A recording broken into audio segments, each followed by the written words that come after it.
నమస్కారం. ఈరోజు మనం మాట్లాడుకోబోయే విషయం మన అందర్నీ ఎప్పుడో ఒకప్పుడు భయపెట్టే ప్రశ్న. ఈ ప్రపంచం ఎప్పుడు అంతమవుతుంది? మన పురాణాల ప్రకారం మనమిప్పుడు కలియుగంలో ఉన్నాం. యుగాల చక్రాన్ని చూస్తే సత్య, త్రేత, ద్వాపర యుగాలు అయిపోయాయి. మిగిలింది కేవలం కలియుగం. ఈ యుగంలో ధర్మం ఒంటరి కాలితో నడుస్తుంది.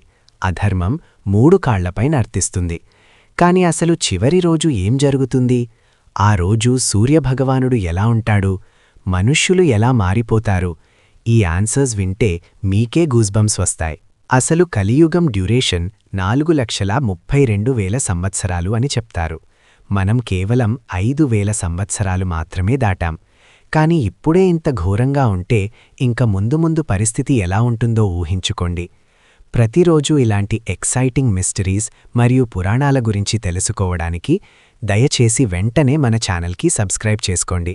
ఆ బెల్ ఐకాన్ కొట్టడం మర్చిపోకండి, సో దాట్ మీ జ్ఞానం ఎప్పుడూ అప్డేట్గా ఉంటుంది. వ్యాస మహర్షి మహాభారతం మరియు విష్ణు పురాణంలో చాలా స్పష్టంగా రాశారు.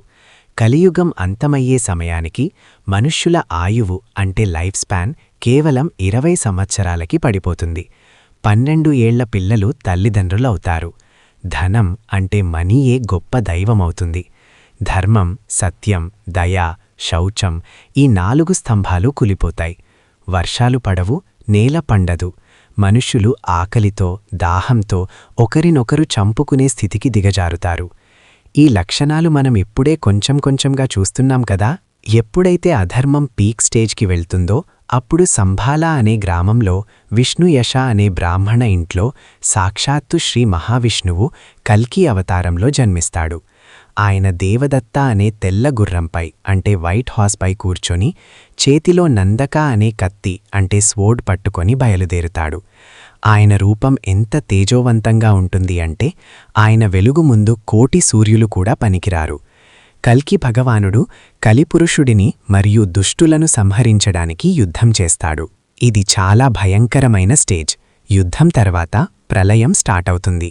ఆకాశంలో 12 ఆదిత్యులు అంటే 12 మంది సూర్యులు ఒకేసారి ఉదయిస్తారు. ఆ వేటికి సముద్రాలు ఆవిరి అయిపోతాయి. భూమి పగిలిపోతుంది. ఆ తర్వాత సంవర్తక అనే మేఘాలు అంటే క్లౌడ్స్ వచ్చి భయంకరమైన వర్షాన్ని కురిపిస్తాయి. భూమి మొత్తం నీటితో నిండిపోతుంది. జీవరాశి మొత్తం అంతమవుతుంది. కేవలం మార్కండేయ మహర్షిలాంటి చిరంజీవిలు మాత్రమే మిగులుతారు. ఈ ప్రళయకాలమయ్యాక మళ్లీ సృష్టి అంటే క్రియేషన్ మొదలవుతుంది. బ్రహ్మదేవుడు మళ్లీ జీవం పోస్తాడు. అప్పుడు వచ్చేదే సత్యయుగం. ఇక్కడ మనుష్యులు దేవతలుగా బ్రతుకుతారు. ధర్మం మళ్లీ 4 కాళ్లపై నడుస్తుంది. సో అంతమనేది కేవలం ఒక కొత్త ఆరంభం మాత్రమే.